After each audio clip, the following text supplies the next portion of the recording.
6월 9일 금요일 황장수의 뉴스 브리핑 시작하겠습니다. 김원준의 쇼라는 노래가 있습니다. 쇼, 끝은 없는 거야. 지금 이 순간만 있을 거야. 쇼, 룰은 없을 거야. 내가 만들어 갈 거야. 지금 문재인 정부 한 달을 두고 어떤 사람들은 탈권위, 개혁, 감성 코드, 소통을 말하고 있고, 자유한국당의 정우택 원내대표 비대위원장은 소통이 아니라 쇼통이라고 이야기를 하고 있습니다. 자, 문재인 정권 한 달을 어떻게 봐야 되는가? 전부 다 자기가 보고 싶은 그 부분만 보고 있습니다. 정치에서요, 이 현재의 정치는 뭘 보여줄 거냐라고 결정하는 기술, 노하우, 테크닉에 달려 있다고 보고 있습니다. 이 시청자들이 TV에서 보여주는 것을 수동적으로 볼 뿐입니다. 그렇지 않습니까? 정치도 사실은 보여주기 위해서 기획해서 정제해서 만들어가지고 던져주면 그것을 언론을 통해서든 아니면 소통이라고 해서 대중을 만나는 장면을 통해서든 어쨌든 인위적이고 조작되어지고 가공되어진 이미지만을 볼 뿐입니다. 우리가 어떤 사물을 바라볼 때는 그 사물에 있는 실체와 본질과 허상과 이미지를 구분해서 그 사무실의 실체를 확실하게 이렇게 깨달을 수 있어야 그야말로 제대로 그 사물에 대한 이해를 했다고 볼 수 있습니다. 그런데 현재의 이 정치는 그러지 못합니다. 그야말로 대중들에게 정치의 본질을 왜곡시키고 가공시켜서 대중이 보고 싶은 것을 보여주는 게 아니라 보여지는 것을 그냥 대중이 받아들일 뿐입니다. 이 속에서 문재인 정권 한 달은 그야말로 완벽하게 정제되고 가공되어서 대중에게 이미지를 감성이라는 이미지로, 소통이라는 이미지로, 탈권이라는 이미지로 보여주고, 또 실천이 불가능한 비정규직의 정규직 하나, 그리고 시급 10,000원이라는 어떤 환상, 이런 부분들, 그리고 탈원전이라는 다소 모호한 이런 정책들을 던지고 있습니다. 근데 대중은 시급 10,000원이 한국 현실에서 가능한가? 더 나아가서 비정규직의 정규직화가 가능할 것인가? 거기에 나오는 모랄 해저드는 누가 책임질 것인가? 개혁 없이 비정규직의 정규직이 절대 가능하지 못하다는 것은 모든 사람이 알고 있습니다. 자, 한국의 노조가 받고 있는 이 실질적인 노동 생산성을 초과하는 임금은 정치 임금입니다. 이 부분을 결국은 떼서 비정규직에게 나누고 사측과 정부가 더 보태고 하지 않으면 결국은 비정규직의 정규직화는 불가능한 부분입니다. 그런데 모든 이 적자를 보고 있는 대부분의 공기업의 비정규직을 정규직화한다고 해서, 더 나아가서 이 현재 기족 노조, 한국노총, 민노총 산하 기족 노조 전체 노동자의 10%도 안 되는 그런 어떤 기족 노조들의 과도한 정치 투쟁을 통한, 그래서 형성된 높은 임금을 손을 대지 않고 대한민국의 비정규직이 정규직화 된다든지 정규직과 비정규직의 간격을 좁힌다라는 것은 불가능한 이야기입니다. 시급 10,000원이라는 부분에서 그야말로 이 시급을 받는 알바 자리는 대부분의 자영업이나 영세, 가내수공업, 더 나아가서 이 그야말로 주인이나 알바생이나 별 서로 신분의 차이가 없는 그런 어떤 분야에서 적용될 건데, 이 부분을 어떻게 현실적으로 가능하게 할 것인가? 쉽지 않은 일이 많습니다. 근데 이런 데 대한 고민보다도 지금 막 던지고 있습니다. 가장 중요한 것은 현 정부가 출범하고 18명의 장관 중에 6명밖에 발표하지 못했고 남은 자리들이 지금 검증에 막혀서 후보들을 제대로 발표조차 한 달 동안 하고 있지 못합니다. 차라리 이쯤 되면 대통령이 국민 앞에 나와서 5대 결격 사유 등에 대해서 이토록 투명하고 통과될 수 있는 사람이 없다. 그래서 공모로 전환하겠다. 5대 결격 사유에 해당되지 않으면서 이렇게 지원할 수 있는 자격을 가진 사람이 나와달라고 이야기해야 되는 거 아니냐. 청와대 수석 자리조차 청문회가 필요 없고 그냥 임명만 하면 되는 청와대 수석 자리조차 지금 여러 개가 비어 있습니다. 그뿐 아닙니다. 부동산 가격이 폭등한다고 갑자기 문재인 정부 들어서 폭등했습니다. 국민들의 이 투기 좋아하는 한국 국민들의 머릿속에 과거 노무현 정부에 있었던 부동산 폭등에 대한 유전인자가 다시 재현이 되지 않았나라고 이렇게 보이는데요. 이 정부에서는 이 부분에 대해서 컨트롤 타워가 없다라고 말을 하고 있습니다. 자, 경고는 필요하지만 침체 걱정으로 적극 대처를 주저하고 있다. 자, 이렇다면 제가 물어보겠습니다. 과거 초이 농립설을 한다면서 42조를 풀어서 부동산을 부양시켜 가지고 경제를 살리겠다라는 최경환의 부동산 정책이나 그야말로 서민과 약자가 주인 되는 세상을 만들겠다는 문재인의 부동산 정책이 다를 바가 무엇인가 하는 겁니다. 30대의 절반이 월세를 산다라는 통계가 지금 나오고 있습니다. 이런 상황 속에서 이 부동산 대책의 컨트롤 타워가 없이 부동산 가격이 오르고 있는 부분을 방치하고 있는 현 정부가 정당한 것이냐. 지금 인사청문회가 그제 끝났습니다마는 강경화 김희수에 대한 부정적인 여론이 높습니다. 내가 군사 독재 정권 시절에는 군 검찰관이나 군 판사로서 한마디로 권력의 시녀 노릇을 하면서 민주화 투쟁을 했다라는 사람들한테 사형과 무거운 형을 선고해놓고 이제 내가 정권이 좋아져서 누구도 간섭하지 않는 위치에서 자유로운 상황이 되니까 소수자의 권익을 보호하는 한마디로 양심적 진보적 판관인 양 카멜론처럼 움직이는 김희수, 저는 이 사람 정말 나쁜 사람이라고 생각합니다. 이런 사람을 이렇게 임명해야 된다고.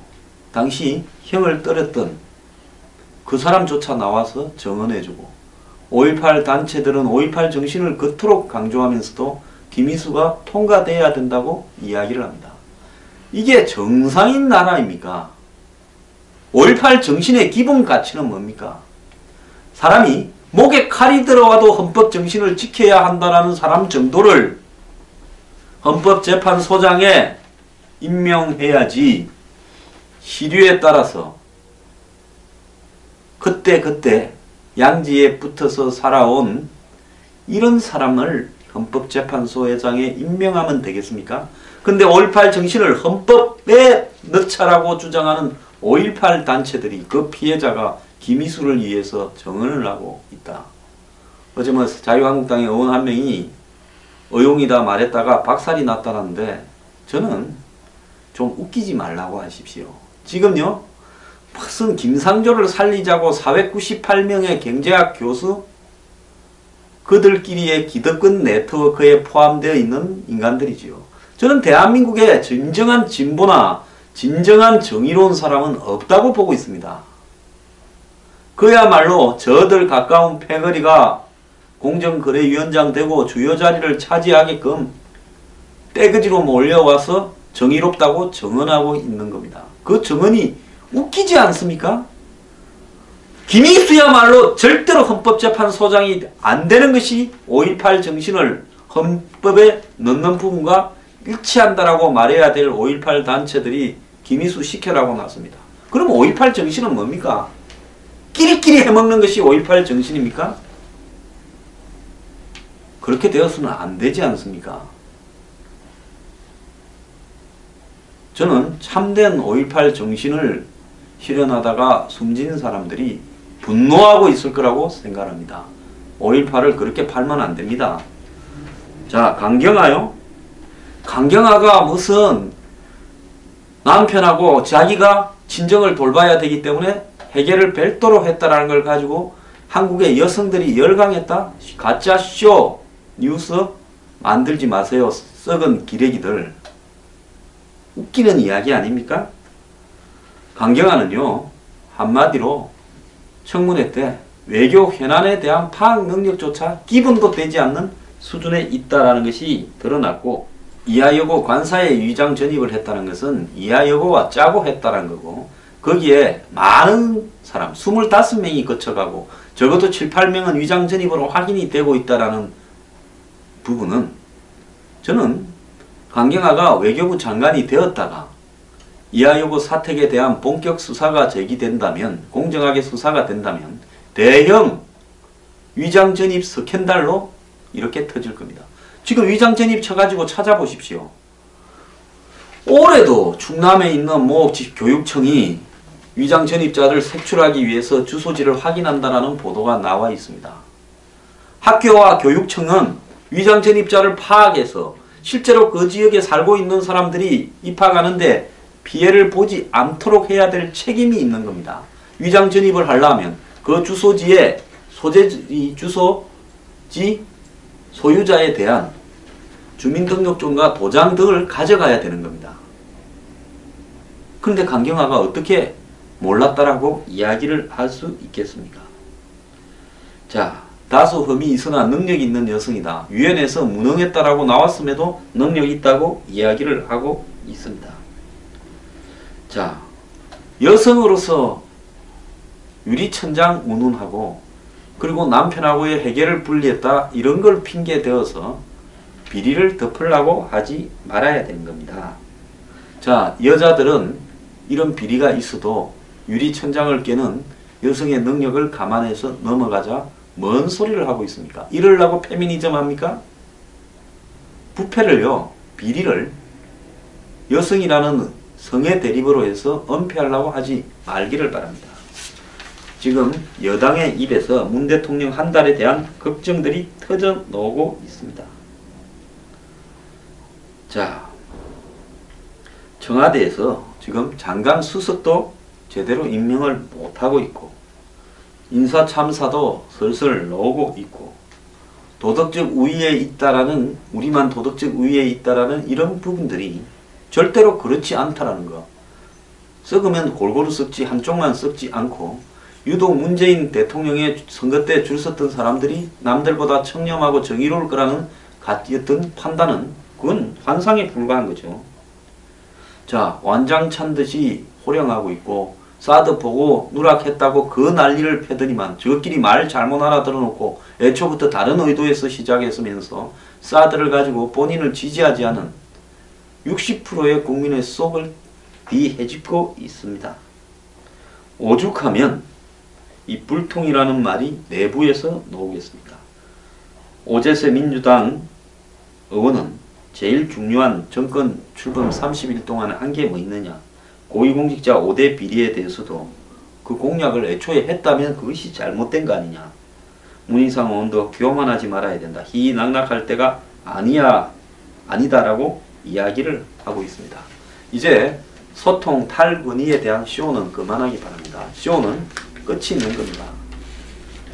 자, 반기문 총장의 청와대 미공개 발언에 대해서 반기문 총장이 6월 초에 문재인 대통령과 1시간 50분 동안 오찬을 하면서 이야기를 해서 이 사드에 대해서 미국의 입장은 오바마나 트럼프나 똑같이 완고하고, 중국과는 경제 문제이지만 미국과는 안보 문제다. 그래서 한미 동맹을 근간으로 하는 우리 외교가 여기에서 벗어나면 위험하다. 미국과 갈등을 피해야 한다라고 이야기를 했다고 합니다. 알려지지 않은 이야기를 조선일보가 보도했습니다. 문재인 대통령은 그냥 듣고만 있었다는데요. 자, 문재인 대통령요, 겉으로 온화하게 보입니다. 노무현 전 대통령보다는. 노무현 전 대통령은 내지르고 다소 거칠게 이야기하면서 자신의 팬들에게는 진정성이 있는 듯 보였습니다. 문재인 대통령, 노무현 대통령보다 훨씬 정제되고 세련되고 이렇게 나아진 감성 코드를 자제하는 듯 보입니다. 일부는 여기에 열광을 하고 있습니다. 그런데요, 기본적으로 그 감성 코드의 이면에 냉혹한 자기 판단이 머리에 자리 잡고 있습니다. 왜 사드를 가지고 저 지경으로 만들어가는가? 무엇 때문에 그러는가? 누가 이렇게 하는가에 대한 의문이 지금 한간에 넘쳐나고 있습니다. 자, 미국의 동북아 전략을 따라가지 않고 민족 자주적으로 그런 관점에서 내가 판단해서 내가 끌고 가겠다라는 것이 문재인 대통령의 청년 시절부터 지금까지 머릿속에 차곡차곡 쌓여온 관점이라고 봅니다. 자, 이런 관점 때문에 이것이 앞으로 한미 정상회담에서 폭발되게 터져 놓을 거고, 지금 이게 아무런 문제가 없다고 아무리 포장하고 미국이 이해를 하고 사드는 빼기로 했다? 웃기는 소리 하지 마십시오. 사드 빼기로 했는지 안 했는지 한번 두고 보기 바랍니다. 아무리 덮으려 하고 무슨 한국의 경제 재계에 사람들을 미국에 데려가서 투자한다고 하더라도 80조 쯤을 투자한다는 일본이나 200조 이상을 투자하겠다라는 사우디의 발바닥도 따라가지 못합니다.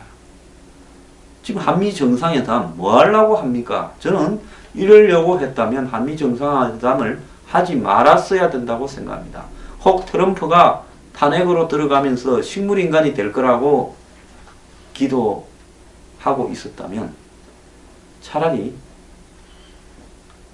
그냥 어디 점집에 가서 점을 보는 게 더 나을 거라고 보고 있습니다. 어떤 행태로든지 한미 동맹의 균열이 시작될 것이고 국민들에게 무엇 때문에 이런 행동을 하는지에 대해서 말하고 있지 않습니다. 문재인 대통령 마지막 공약에서 사드에 대해서 다음 정권에서 국회 비준을 하겠다라든지 다음 정권에서 결정하겠다라는 말을 싹 뺐었습니다. 국민들은 뺐을 때 이제 우클릭을 충분히 했다라고 생각을 하고 문재인 정권이 그래도 집권하면 이전에 노무현 정권처럼 미국과 트러블을 일으키면서 사드 가지고 지금처럼 이렇게 할 거라고 생각하지 않았을 겁니다.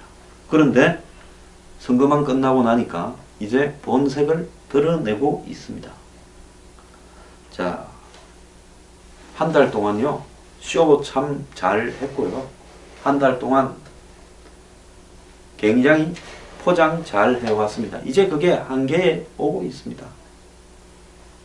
자, 문재인 정부 이제 쇼는 멈추고요. 국민들 앞에 어떻게 가겠다라는 걸 명확하게 말하길 바랍니다. 사드는 어떻게 가겠다. 최저임금은 어떻게 가겠다. 비정규직은 어떻게 가겠다. 원전은 어떻게 하겠다. 이런 부분들을 말해야 될 때고요.